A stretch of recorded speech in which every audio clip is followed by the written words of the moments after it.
Good morning students, आप सभी का लक्ष्य इंस्टीट्यूट में स्वागत है। कल हमने पढ़ा था कि रज्जु चक्र के दौरान ग्राफियन पुट्टिका कैसे बनती है। ठीक है, प्राइमरी फॉलिकल पढ़ाया था मैंने और प्राइमरी फॉलिकल का कन्वर्जन पढ़ाया था ग्राफियन फॉलिकल में। और आज मैं आप लोगों को पढ़ाऊंगी फॉर्मेशन ऑफ oogenesis। कहाँ रहेगा तुम लोग?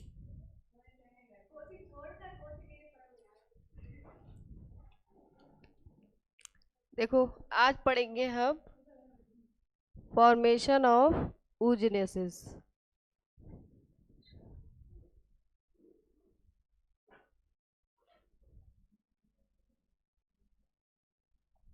ठीक है, इसको दो नाम से बोल सकते हैं, एक तो फॉर्मेशन ऑफ oogenesis और एक बोलेंगे प्रोसेस ऑफ oogenesis।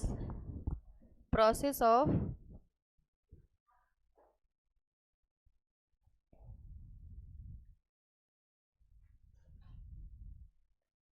ठीक है, इससे पहले हमने पढ़े था कि ह्यूमन रिप्रोडक्शन क्या होता है ना। और क्या पढ़ा था कि रज्जु चक्र के दौरान प्राइमरी फॉलिकल ग्राफियन फॉलिकल में कैसे चेंज होती है। तो अगर आप टॉपिक को कनेक्ट करके पढ़ोगे तभी ये फॉर्मेशन समझ आएगा। ठीक है, तो आज हम आपको यही समझाएंगे बिल्कुल इजी मेथड से, यहीं पर याद हो जाएगा तुम लोगों को। देखो, फॉर्मेशन का मीनिंग क्या होता है? फॉर्मेशन का मीनिंग होता है निर्माण। ठीक है, किसी चीज़ को बनाना या उसका क्या करना, निर्माण करना। ठीक है, और इसको हम सिर्फ oogenesis भी कह सकते हैं। तो क्या कहेंगे यहाँ पे? अब oogenesis क्या है? ये oogenesis क्या है? ओवम है यहाँ पर। ठीक है, तो निर्माण किसका हो रहा है? अंडाणुओं का निर्माण। हिंदी में लिख लो इसे, अंडाणुओं का निर्माण।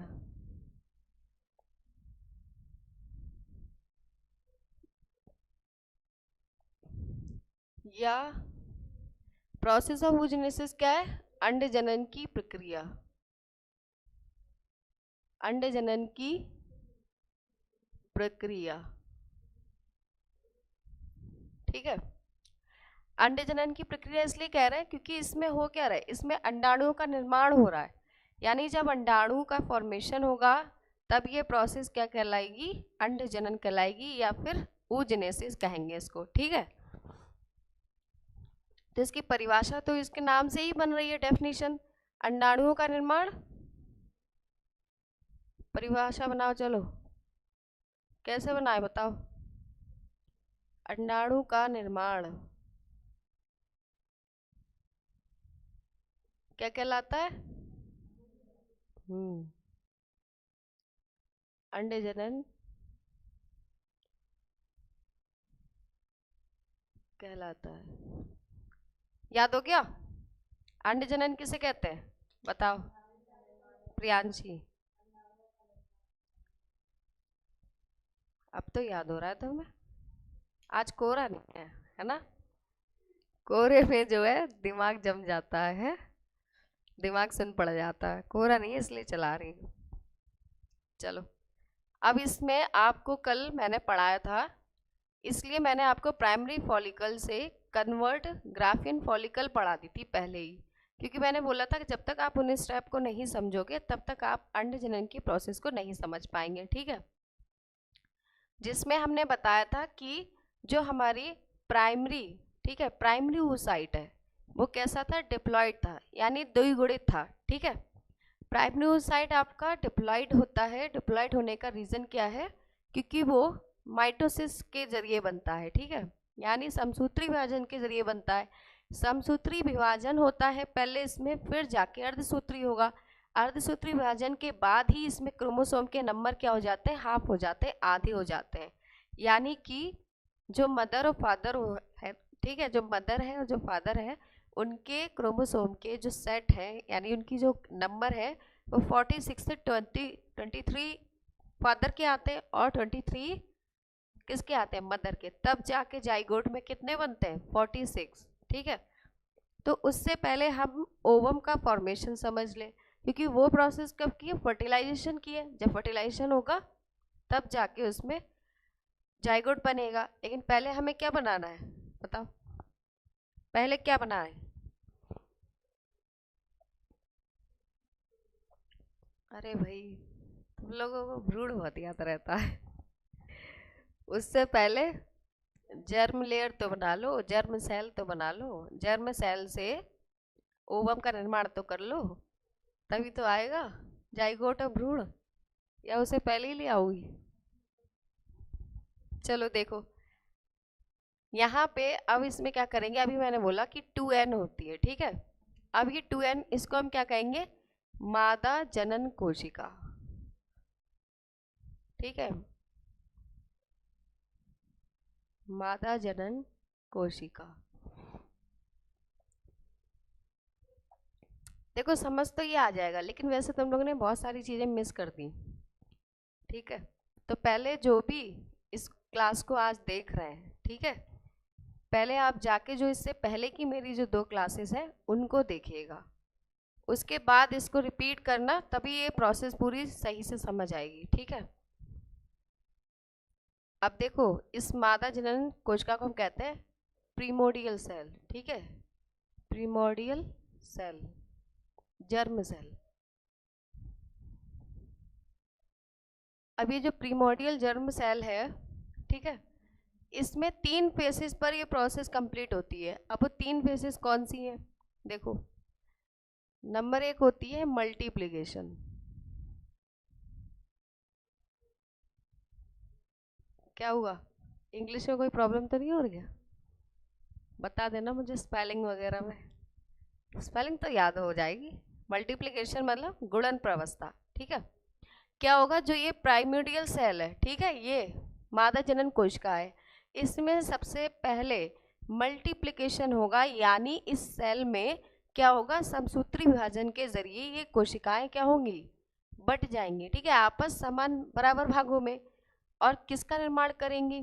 इसके बाद आएगी ग्रोथ फेज, फिर जो कोशिकाएं आपकी समसूत्री विभाजन से डिवाइड होंगी उनमें क्या होगी, ग्रोथ होगी, यानी कि वृद्धि प्रावस्था आएगी, ठीक है, ये ग्रोथ फेज हो गई। अब फिर आता है मैच्योरेशन,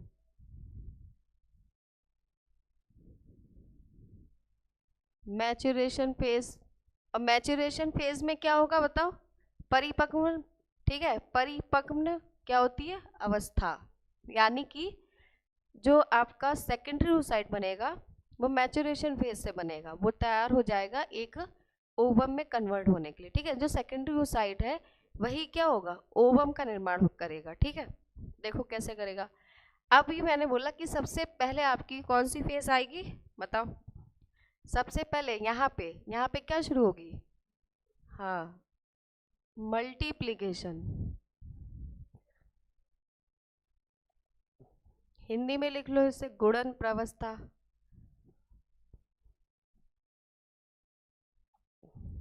यहाँ तक समझ आ गया, आगे बढ़े।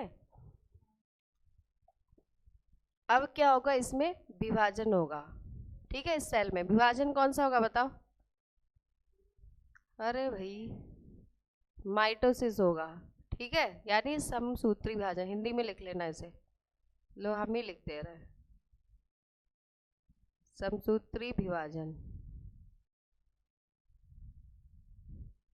ठीक है। अब बताओ, माइटोसिस जब होता है यानी जब समसूत्री विभाजन होता है, तब क्या होता है सेल में, तब, हाँ, तब सेल क्या होती है, बट तो जाती है, लेकिन किस में, द्विगुणित में या अगुणित में, द्विगुणित कोशिका ही बनती है, यानी द्विगुणित ही कोशिका बराबर भागों में बट जाती है, ठीक है। तो यहाँ पे क्या होगा, यहाँ पे भी 2n ही होगा और यहाँ पर भी 2n होगा, ठीक है। अब क्या होता है कि ये जो कोशिका यहाँ पे आपको दिख रही है डिवाइड होती, इनमें अब आती है ग्रोथ फेज, यानी इनका और डिवीजन होता है, यानी जो आपकी मादा जनन कोशिका है वो इतनी बार डिवाइड होती है, यानी समसूत्री विभाजन के जरिए बार बार विभाजन होता है जब उसमें, तो एक उगोनिया का निर्माण करती है, ठीक है। यहाँ पर ये आपका क्या बन गया, उगोनिया, ठीक है, इसको कहेंगे हम अंडजनन कोशिका, ऊगोनिया को।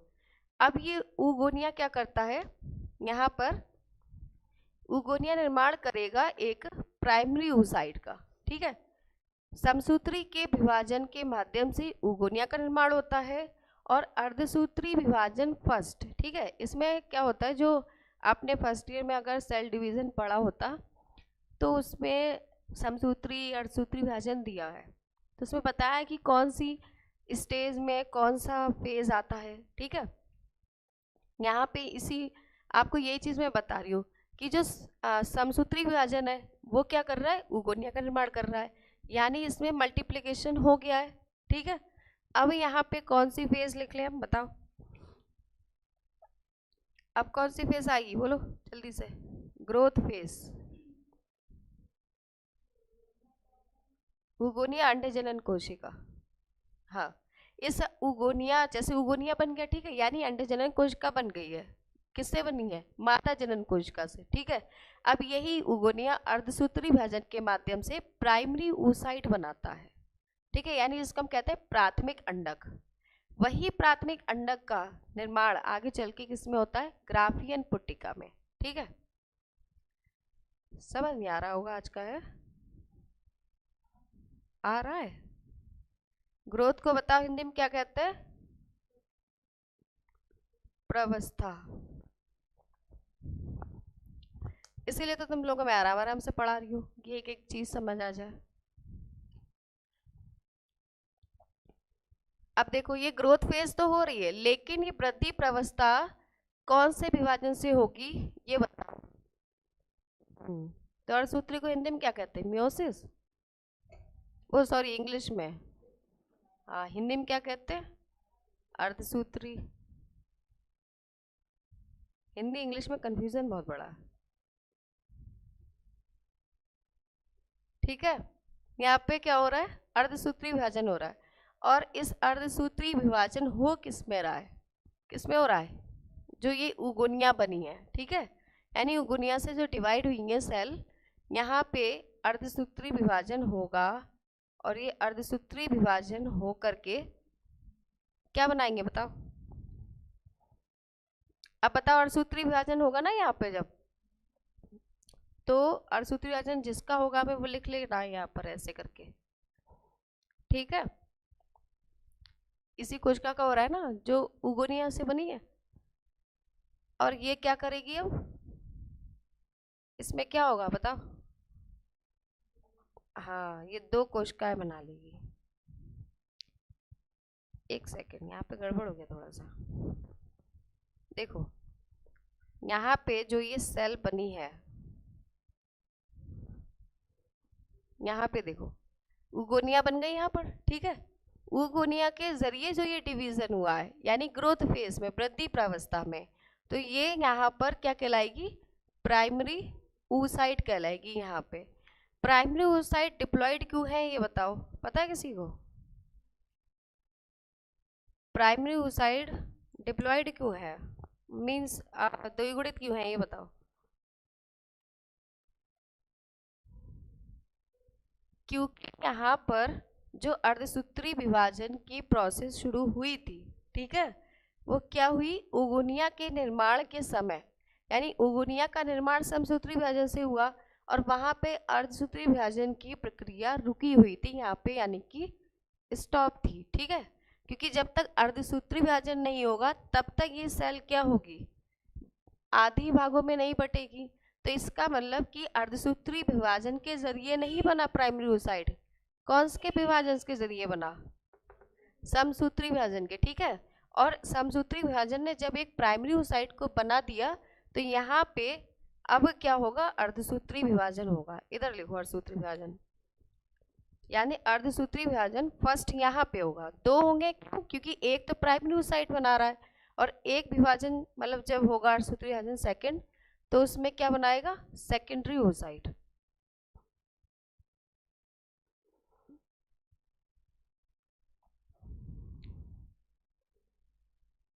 ठीक है, अब ठीक है, दिख रहा है ये ग्रीन वाला। अब देखो यहाँ पे थर्ड फेज स्टार्ट हो जाएगी। फर्स्ट हो गई मल्टीप्लिकेशन, सेकंड क्या हो गई, ग्रोथ फेज, और थर्ड यहाँ पे शुरू हो जाएगी, ठीक है, जिसको क्या लिखेंगे, मैच्यूरेशन फेज। ये थर्ड फेज शुरू होगी। अब क्या होगा, थर्ड फेज जब शुरू होगी तो यही सेल क्या होगी, एक प्राइमरी oocyte से दो बराबर भागों में बट जाएगी, ठीक है। अब क्या होगा, ये जो सेल यहाँ पे देख रहे हो दो बराबर भागों में बटी है, तो यहाँ पे होगा अर्धसूत्री विभाजन सेकंड। इसको थोड़ा पीछे लिखो क्योंकि ये सेल भी तो बतानी है मुझे। इसको यहाँ पे लिखो, इधर इस साइड।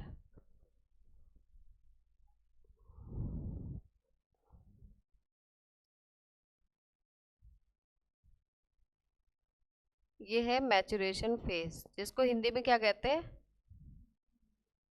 परिपक्व प्रवस्था या फिर अवस्था, ठीक है। अब यहाँ पे प्राइमरी oocyte के साथ में, यानी जब प्राइमरी oocyte में अर्धसूत्री विभाजन होता है तो यहाँ पर क्या होगा, एक सेल जो बनती है ये वाली, ये क्या बनती है, सेकेंडरी oocyte, और एक सेल जो बनती है वो बनती है पोलर बॉडी की, जिसे हम कहते हैं ध्रुवीय, ठीक है, ध्रुवीय काय केंद्रक। अब इसमें पूरे प्रोसेस में, oogenesis की पूरी प्रोसेस में 3 पोलर बॉडियों का निर्माण होता है। अब ये पोलर बॉडी करती क्या है, ध्रुवीय काय, इनका काम ये होता है कि यहाँ पर जो आपका प्राइमरी oocyte है, ठीक है, इसमें क्या थी कि जो क्रोमोसोम की संख्या है वो पूरी है, ठीक है, यानी पूरे 46 है। अर्धसूत्री विभाजन के माध्यम से ये आधी हो गई, और ये मेंटेन करती हैं क्रोमोसोम के नंबर को। कौन करती हैं, पोलर बॉडी। और पोलर बॉडी जो यहाँ पर अभी सेकेंडरी oocyte बनेगा उसको न्यूट्रिशन भी करती है, यानी कि कोशिका द्रव की ज़रूरत ज़्यादा होती है ओवम को, ठीक है। ओवम का निर्माण होने के लिए कोशिका द्रव अधिक मात्रा में चाहिए, तो उसका फॉर्मेशन यानी जो कोशिका द्रव का निर्माण है, ठीक है, सही से जो ओवम का डेवलपमेंट है वो कौन कराता है, पोलर बॉडी कराती है, ठीक है। तो यहाँ पे हम लिख लेते हैं फर्स्ट पोलर बॉडी,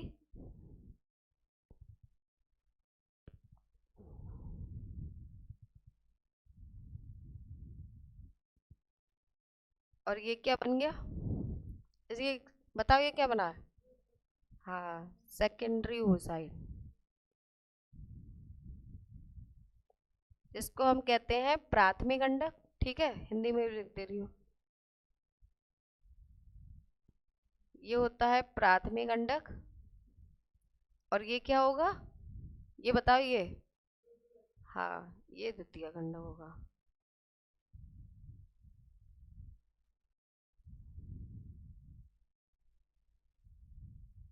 ठीक है, इस तरह से एक सेकेंडरी oocyte का निर्माण हो जाता है, ठीक है।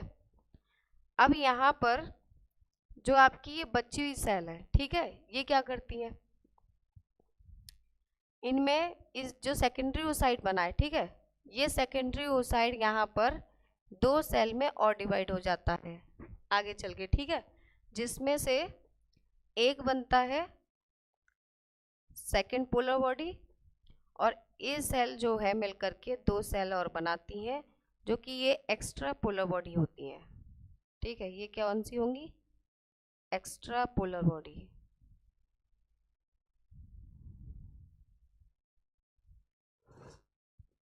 यानी अतिरिक्त ध्रुवीय काय, ठीक है, और इसमें ये बनती है सेकेंड पोलर बॉडी, और यहाँ पे ओवम का फॉर्मेशन होता है। सेकेंडरी, सेकेंड लिख दिया मैंने, और लिख लो पोलर बॉडी। अभी देखो हर कोशिका के साथ जितनी भी यहाँ पे सेल बन रही हैं, ठीक है, उनके साथ में क्या क्या हो रहा है बताओ, क्या हो रहा है, संघ में एक पोलर बॉडी का निर्माण हो रहा है। पोलर बॉडी इसलिए निर्माण कर रही है ताकि जो अंड जनन यानी जो ओवम का निर्माण होगा यहाँ पर, यानी जो ओवम बनेगा, इस ओवम में क्या करना है, क्रोमोसोम की संख्या को मेंटेन करना है, हाफ करना है, और प्लस इस ओवम को डेवलप करने के लिए, ठीक है, ओव्यूलेशन के लिए तैयार करने के लिए, अंडोत्सर्ग की क्रिया को तैयार करने के लिए इसको पूरा न्यूट्रिशन देना है ताकि इसमें पोषक पदार्थों की कमी ना होने पाए, ठीक है। और ये वाली जो पोलर बॉडी यहाँ पे बनती है, जो फर्स्ट पोलर बॉडी से बनती है, एक्स्ट्रा पोलर बॉडी, ये हमेशा नहीं बनती है, कभी कभी बनती है। ठीक है, तो यहाँ पे लिख सकते हैं कि कभी कभी बनती है।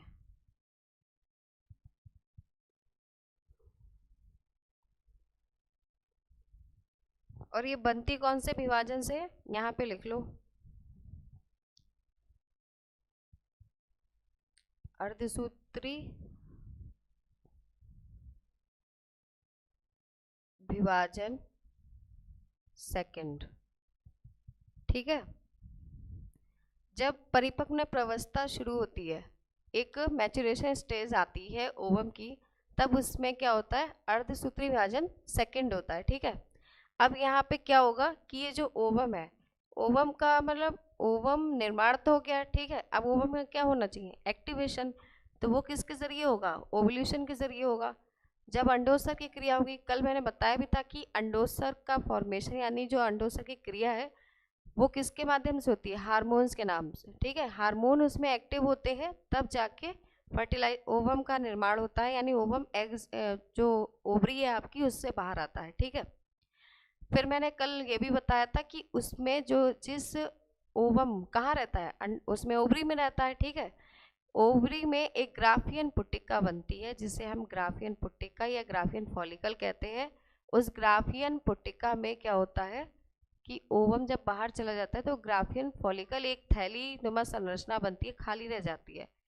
तो उसमें हमारी जो एंडोक्राइन ग्लैंड होती है, अंतःस्रावी ग्रंथि, वो क्या करती है, कॉर्पस ल्यूटियम बनाती है, यानी उस थैली का फॉर्मेशन या कहें कि उसका कन्वर्जन कर देती है, किसमें, कॉर्पस ल्यूटियम में, उसको कॉर्पस ल्यूटियम में बदल देती है। ठीक है, ये हो गया, नोट कर लिया, नोट कर लो, फिर बताए जल्दी से। उस हार्मोनल कंट्रोल बता दूं फटाफट, तब समझ में आएगा कि ग्राफियन पुट्टिका। अब देखो यहाँ पर जितने भी जो प्रोसेस है ये, ठीक है, यहाँ पे हार्मोन्स का रोल है सब में। अभी बता कि यहाँ पे जो ओवम है, ठीक है, यानी जो फॉलिकल बनती है वो किससे बनती है, एफएसएच हार्मोन से।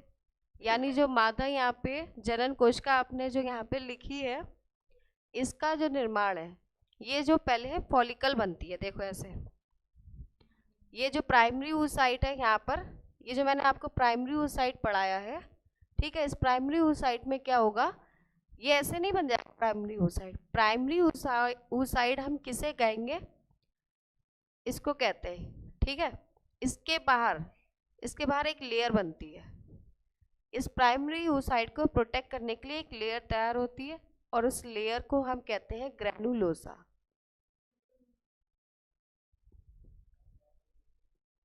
ग्रेन्यूलोसा। ठीक है, अब क्या होता है, इस ग्रेन्युलोसा जो लेयर बन गई इस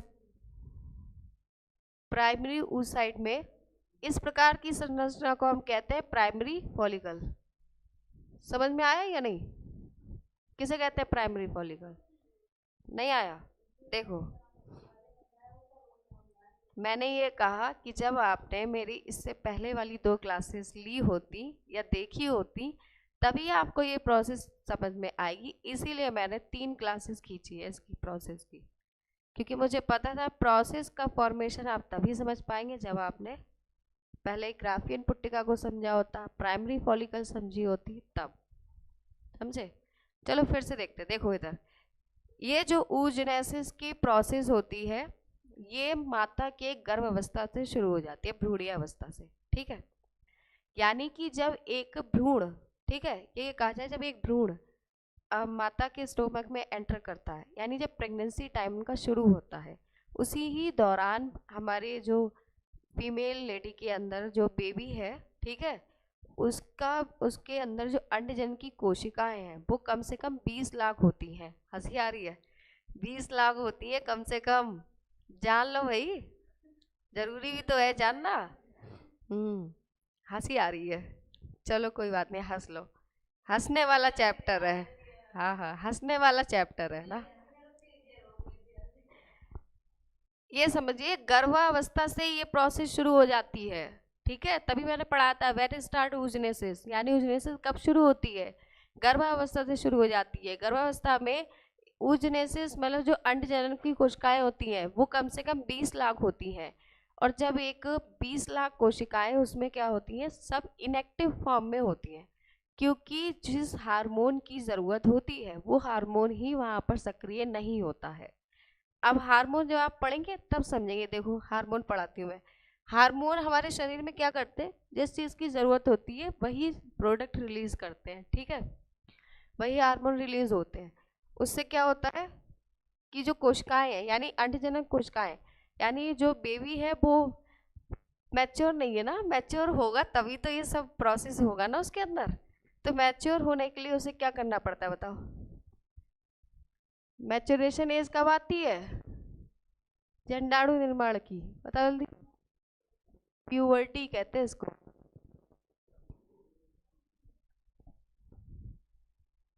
इंग्लिश में पढ़ो तो अच्छा लगे।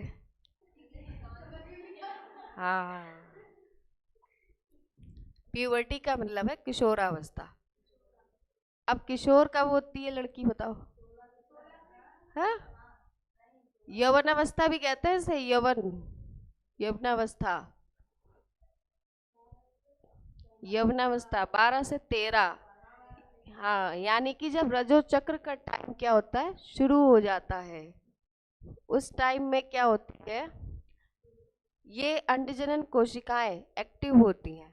और इनको एक्टिव करने के लिए कौन सा हार्मोन सबसे पहले काम करता है? देखिए जो हमारा ब्रेन है, ठीक है, जो हाइपोथैलेमस है,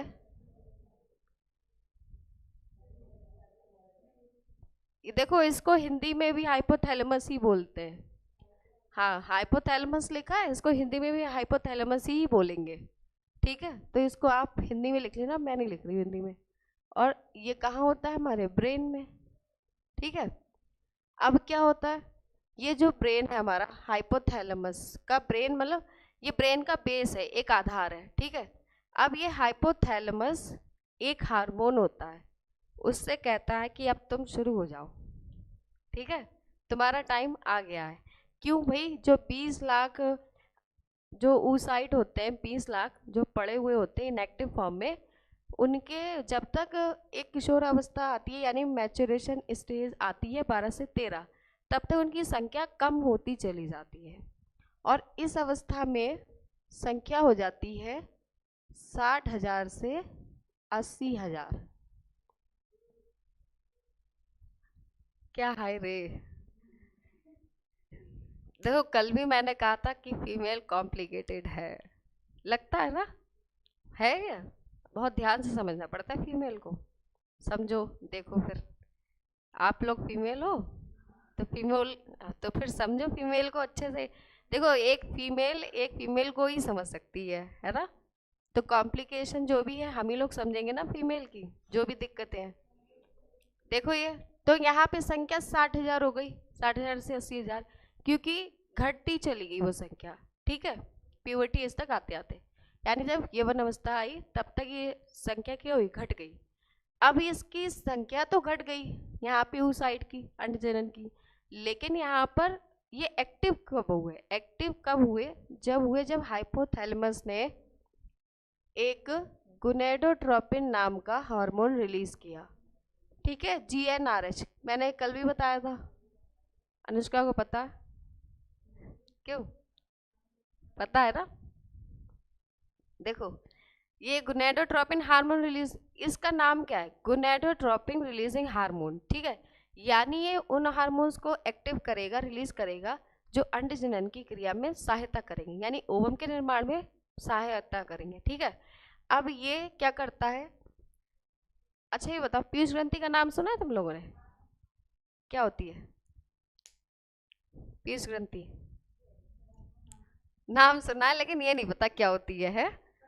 हाँ, पीयूष ग्रंथि एक मटर के दाने के समान होती है, ठीक है, हमारे ब्रेन में होती है हाइपोथैलेमस के नीचे। तो हाइपोथैलेमस इससे बोलता है गोनेडोट्रोपिन रिलीजिंग हार्मोन से कि अब तुम, हाइपोथैलेमस ने इसको सक्रिय किया, ठीक है, एक्टिव किया। अब ये पीयूष ग्रंथि को जाके एक्टिव करता है, पीयूष ग्रंथि से कहता है कि अब हमारे काम करने का समय आ गया है, तो अब तुम भी स्टार्ट हो जाओ, ठीक है। अब अच्छा एक चीज और समझो, पीयूष ग्रंथि को जब आपने देखा होगा उसके डायग्राम में, तो उसके स्ट्रक्चर में दो पार्ट होते हैं, एक होता है अग्रभाग, एक होता है पश्चभाग। ये फॉर्मेशन जो शुरू हो रहा है हार्मोन्स का, ठीक है, जो एक्टिव हो रहे हैं, वो पीयूष ग्रंथि के अग्रभाग से शुरू होते हैं। ठीक है, याद रखना ये बात। तो यहाँ पे मैं यही चीज लिख दे रही हूँ कि अग्र पीयूष ग्रंथि, यानी अग्र पीयूष ग्रंथि को जाके इसने बोला कि अब आप भी शुरू हो जाए। अब ये शुरू होके क्या करेंगे, ये शुरू होके दो ऐसे हार्मोन को एक्टिव कर देते हैं जो oogenesis के फॉर्मेशन से लेके, ठीक है, फर्टिलाइजेशन तक हेल्प करते हैं मादा की। इन हार्मोन्स को हम मादा के रिप्रोडक्टिव ऑर्गन सिस्टम भी कहा जाता है। ठीक है, जब आप उसमें अभी फीमेल रिप्रोडक्टिव सिस्टम पढ़ोगे, ठीक है, तब भी आपको ये हार्मोन्स पढ़ने होंगे, क्योंकि ये हार्मोन क्या करते हैं, ये फीमेल का जो रिप्रोडक्टिव सिस्टम है पूरा, ठीक है, मादा जनन तंत्र है, उसको क्या कर रहे हैं, कंट्रोल भी करते हैं, और वहाँ पे ज़रूरत पड़ने पर हार्मोन्स का स्त्रावण भी करते हैं। ठीक है, अब ये कौन से हार्मोन है जिनकी इतनी ज़्यादा आवश्यकता है, बताओ बताओ अनुष्का, तुम्हें तो कल पढ़ाया था, और FSH। ठीक है, अब इसके नाम से समझ लो, ये जो LH हार्मोन है इसका नाम है ल्यूटिनाइजिंग हार्मोन, ल्यूटिनाइजिंग हार्मोन। ठीक है, एस हार्मोन तो होता है पता है, ये हिंदी ही वर्ड है ल्यूटिनाइजिंग, ये मत समझो मैम इंग्लिश वर्ड बता रही हैं, हिंदी भी यही वर्ड है। ठीक है, और जो अभी स्टिमुलेटिंग बताऊंगी मैं, इसको प्रेरक कहते हैं। ठीक है, ये कहलाएगा पुट्टिका प्रेरक हार्मोन हिंदी में। अब वैसे F फॉर क्या होता है, फॉलिकल होता है। ठीक है, तो इसका नाम क्या हो जाएगा बताओ, फॉलिकल। अच्छा प्रियांशी सोच रही हो कि मैम इंग्लिश में पढ़ाती हैं इसलिए नहीं आ रही थी, है क्यों प्रियांशी, सच बात है? हाँ देखो पकड़ ली मैंने, मैंने तो कहा कि सच हो सकता है, क्योंकि बच्चे बेचारे डर जाते हैं मुझसे, डर जाते हैं, सोचते हैं अरे मैम तो इंग्लिश में। हाँ अंजू को मारा नहीं है ना, तभी डरी अंजू, है ना। देखो जल्दी समझो फटाफट, अब ये हार्मोन्स को समझ लो, इसको समझ लो, समझो इसको समझ लिया। ठीक है, इसको जो LH हार्मोन है, ल्यूटिलाइजिंग हार्मोन होता है, ये क्या करता है, किसी भी प्रोडक्ट का उत्पादन यानी किसी भी चीज़ को पहले बनाता है, फिर उसको दूसरे फॉर्म में यानी दूसरे रूप में परिवर्तित कर देता है। ठीक है, और जो फॉलिकल है ये क्या करता है, ये इस ओवम के बाहर जितनी भी, जैसे ये ओवम है, इसके बाहर ये जितनी भी आप लेयर देखोगे, ये सब लेयर क्या कहलाती हैं, फॉलिकल कहलाती हैं। ठीक है, पुट्टिकाएं, क्योंकि इस ओवम को क्या चाहिए, सुरक्षा, प्रोटेक्शन। हमने प्लांट्स में भी पढ़ा था, भ्रूण कोश के बाहर कितनी सारी लेयर बन रही थी, और वो क्या कर रही थी, वो भ्रूण कोश को सुरक्षा प्रदान कर रही थी। ठीक है, उसी तरह इसमें भी ओवम के बाहर जितनी भी फॉलिकल्स का निर्माण होगा, ये सब कौन करेगा, FSH हार्मोन। तो FSH हार्मोन क्या करता है, पुट्टिकाओं का निर्माण। ठीक है, ये पुट्टिकाओं का निर्माण कर रहा है, अभी मैंने बताया फॉलिकल का निर्माण कर रहा है, हिंदी में पुट्टिका का, लो हिंदी में पढ़ा देना है बस, खुश हो जाओ तुम लोग, प्रियांशी खुश हो जाए, हिंदी में पढ़ लो। हिंदी में तो मैं भी पढ़ाती हूँ वैसे, ऐसी बात नहीं है, लेकिन थोड़ा सा इंग्लिश में सीखो, थोड़े थोड़े वर्ड, ज़्यादा नहीं बड़े बड़े करना, छोटे छोटे, ताकि आप 12 के बाद जब किसी कॉलेज में जाए तो वहाँ तो आपको टोटल इंग्लिश मिलेगी, तो उसमें प्रॉब्लम ना आए। ठीक है, इसलिए बताती हूँ, कुछ कुछ चीज़ें हिंदी में और कुछ कुछ चीज़ें इंग्लिश में पढ़ो। अब जब पुट्टिकाओं का निर्माण हो जाएगा, अब ये मान लो, ठीक है, जैसे कि ये यहाँ पर ये क्या है, प्राइमरी oocyte, इसके बाहर एक ही पुट्टिका का तो फॉर्मेशन किया है इसने। अब जो नेक्स्ट, जो आप ये नंबरिंग देख रहे हो पुट्टिकाओं की, ये इस तरह से जो बढ़ रही है, ये नंबरिंग किसकी वजह से बढ़ रही है, FSH हार्मोन की वजह से। तो ये क्या करता है, फॉलिकल्स की संख्या को बढ़ाता है, फॉलिकल के नंबर को बढ़ाता है या संख्या को बढ़ाता है,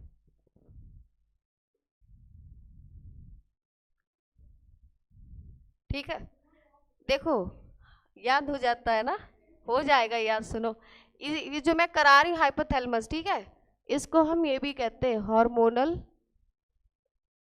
इसकी हेडिंग चाहे आप डाल लो, ये हार्मोनल कंट्रोल, ठीक है। किसको कर रहा है? oogenesis, हार्मोन को, हार्मोनल, हार्मोन को ही कंट्रोल कर रहा है। क्या बात है, वही वही, वाह वाह वाह, तालियां बजाए दे प्रियांशी के लिए। हार्मोन अपने आप को ही कंट्रोल कर लेगा, हार्मोन खुद को नहीं कंट्रोल कर रहा है, वो किसको कर रहा है? oogenesis के प्रोसेस को, ठीक है, और रेगुलेशन भी कर रहा है। कंट्रोल के साथ ये रेगुलेशन भी कर रहा है। रेगुलेशन का मतलब कि इनको सक्रिय भी कर रहा है, जहाँ पे जरूरत होगी वहीं पे सक्रिय होगा। और ये सबसे सबसे मक्कार हार्मोन ये है एलएच, पता है? हाँ, सबसे मक्कार हार्मोन है ये। और क्या, बहुत नालायक हार्मोन है ये। देखो इधर, यहाँ पे क्या है, फॉलिकल की संख्या को बढ़ाता है, ठीक है। अब ये फॉलिकल यानी जो एफएसएच हार्मोन है, इसमें आपके अति लघु में या एमसीक्यू में एक क्वेश्चन आता है कि मादा लिंग हार्मोन के नाम बताइए। तो मादा लिंग हार्मोन के नाम क्या होंगे पता है? ये नहीं होंगे एफएसएच, उसमें होता है एक प्रोजेस्टेरॉन, एक होता है एस्ट्रोजन। हाँ, ठीक है। अब क्या है, ये एफएसएच हार्मोन जो है एस्ट्रोजन हार्मोन का भी निर्माण करता है।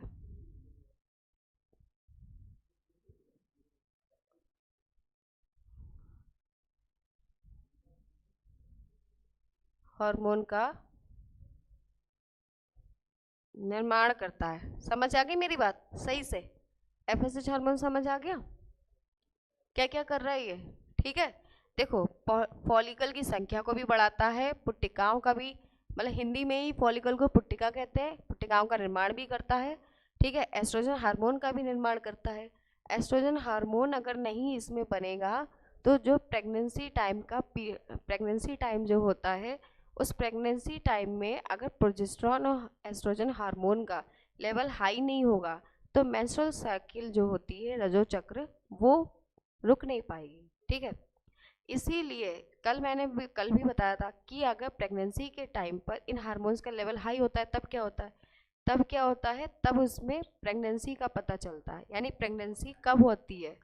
जब हार्मोन के लेवल हाई होते हैं, यानी प्रोजेस्टेरॉन और एस्ट्रोजन हार्मोन का लेवल हाई होगा, ठीक है। मैंने बताया भी था कल कि जो गोनेडोट्रोपिन हार्मोन होता है ये पल्स स्टार्ट करता है। देखो इधर, तुम लोग के मुंह शक्लों से पता चल रहा है कि पढ़ने का मन नहीं है। देखो ये क्या करता है, ये ऐसे करके चलते हैं। अभी जब वो पढ़ोगे मेंस्ट्रुअल साइकिल, आतंर चक्र, तो उसमें ये सारी चीज़ें आप पढ़ोगे, ठीक है। इनका लेवल इस जैसे कि हॉस्पिटल में मॉनिटर होता है, ठीक है, उसमें क्या होती है, इस तरीके से लाइनिंग आती है, और जब सीधी लाइन आ जाए बिल्कुल, हाँ, एंड हो गया, बस दी एंड हो गया, पहुंच गया ऊपर, अब जरूरत नहीं है यहाँ, ठीक है। तो सेम ऐसे ही इस तरीके की, ये इसको कहता है पल्स कहा जाता है, यानी पल्स रेट स्टार्ट कर देता है, कभी अप कभी डाउन, कभी अप कभी डाउन, ठीक है। तो यहाँ पर जब आप समझ जाइए, जहाँ पे एस्ट्रोजन और प्रोजेस्टेरॉन हार्मोन का लेवल हाई है, यानी कि वो प्रेग्नेंट है लेडी, ठीक है। और जब इनका लेवल कम हो जाता है तब वहाँ पे रजो चक्र आना शुरू हो जाता है, यानी कि आतंर चक्र वहाँ पर स्टार्ट हो जाता है, ठीक है। अब इसमें देखो, अब ये जो एलएच हार्मोन है, मैंने कहा ना, ये एलएच हार्मोन क्या करता है, किसी भी चीज़ को बनाता है या फिर उसको दूसरे रूप में परिवर्तित करता है। तो सबसे पहले तो हम इसको ओव्यूलेशन हार्मोन भी कहते हैं, ओव्यूलेशन हार्मोन, ठीक है, एलएच को। क्योंकि ग्राफियन पुट्टिका से, ये जो यहाँ पे आप देख रहे हो, ग्राफियन पुट्टिका से इसको बाहर निकालने का काम कौन कर रहा है? एलएच हार्मोन, ठीक है। तो क्या कहेंगे, अंडोत्सर्ग की क्रिया को, अंडोत्सर्ग की क्रिया में मदद करता है। तुम लोग अच्छे से पढ़ो भाई, ये चैप्टर बहुत बढ़िया है, नई चीजें जानने को मिलेंगी इसमें, ठीक है। ओव्यूलेशन भी कर रहा है। अब मैंने कल बताया था कि जब ये यहाँ पर जो आपका, यहाँ पे जो सेकेंडरी oocyte का निर्माण हुआ, ठीक है, तो ये सेकेंडरी oocyte जब बाहर आ गया, देखो ये सेकेंडरी oocyte निकल के यहाँ आ गया, तो अब क्या बचा, ये खाली हो गया ना, तो इस खाली का भी काम है बहुत ज्यादा। कोई भी चीज बेकार नहीं है, समझ लो। फीमेल में सब काम की है, एक एक चीज काम की है। तो समझो क्या है ये। तो जब ये खाली हो गई तो इस पैकेट को हमने नाम दे दिया फॉलिकल। ये फॉलिकल यही है, ठीक है। तो अब इसे हम क्या कहेंगे, बचा हुआ फॉलिकल। और क्या, बचा बचा हुआ फॉलिकल किस में बदल जाता है, कॉर्पस ल्यूटियम में। कॉर्पस ल्यूटियम पूछा जाता है 1 नंबर में, क्या होती है ये।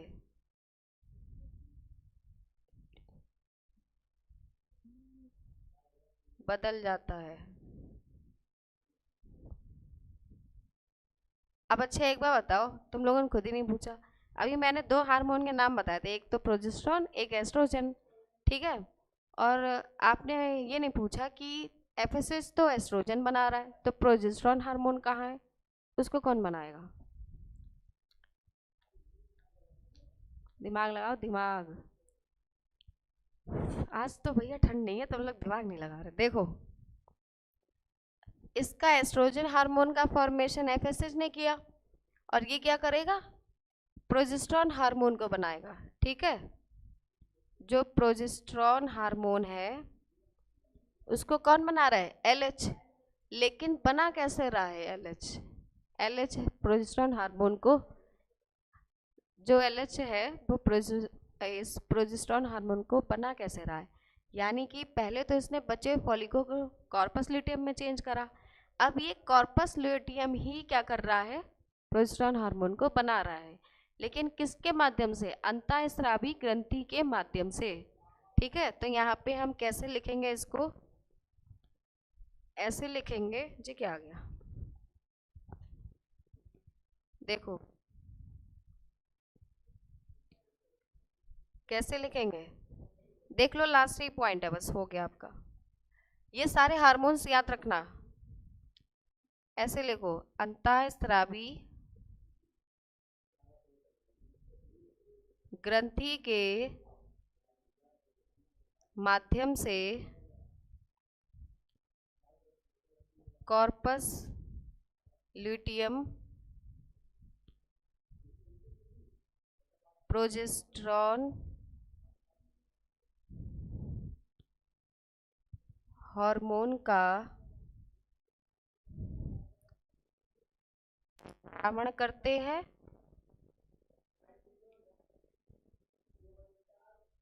या क्या करते हैं, संश्लेषण करते हैं,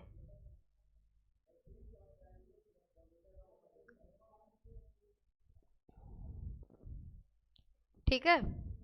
ये काम है आपके एलएच और एफएसएच दोनों हार्मोन के।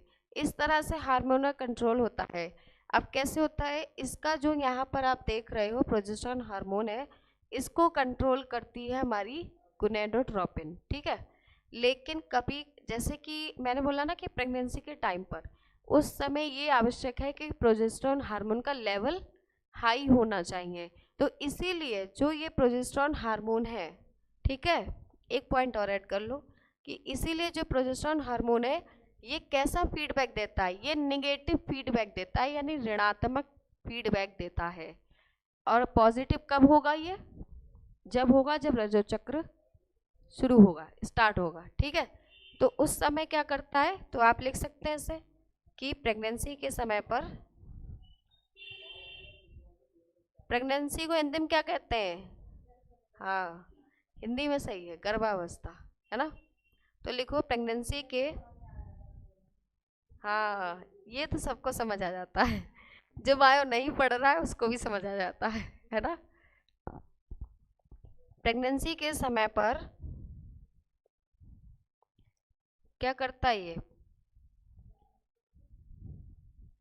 प्रोजेस्टेरॉन हार्मोन, हिंदी में लिखते हैं ऋणात्मक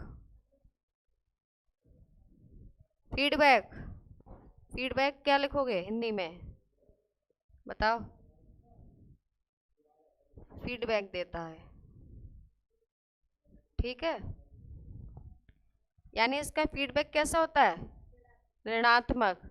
और रज्जु चक्र के टाइम पे कैसा हो जाएगा, हाँ ठीक है। लेकिन अब ये तो ऋणात्मक फीडबैक दे रहा है, और जरूरी नहीं है कि सारे हार्मोन्स ऋणात्मक हो जाएंगे। तो वहां पे जितनी आवश्यकता है हमें हार्मोन के स्रावण की, उससे ज्यादा हो जाएगी फिर, ठीक है। क्योंकि आवश्यकता को भी तो मेंटेन करना है ना, प्रेगनेंसी को मेंटेन तो कर रहा ही है ये हार्मोन, लेकिन साथ में इसको भी मेंटेन करना है। अगर ये नेगेटिव फॉर्म में ही चलता रहेगा तो इसका लेवल बहुत ज्यादा हाई होता जाएगा, ठीक है। तो इसके लेवल को कम करने के लिए, यानी इसको ऋणात्मक फीडबैक ये देता है, तो यहां पर एक पॉइंट बढ़ाओ कि एस्ट्रोजन हार्मोन जो है,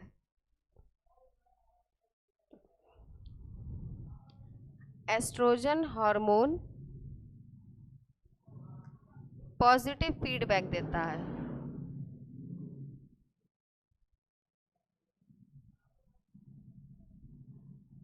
पॉजिटिव फीडबैक देता है। एक हार्मोन पॉजिटिव रहता है और एक हार्मोन कैसा रहता है, निगेटिव फॉर्म में, ठीक है। तो आज की क्लास आपको अच्छे से समझ आ गई होगी, और जिसको अगर समझ में नहीं आई है तो वो पहले वाली जो 2 क्लासेस हैं उनको देखे। जब वो समझ में आएंगी आपको, तब आप ये प्रोसेस को अच्छे से समझ सकते हैं। तो आज की क्लास को मैं यहीं पर एंड कर रही हूँ। कल हम मिलते हैं एक नई क्लास के साथ।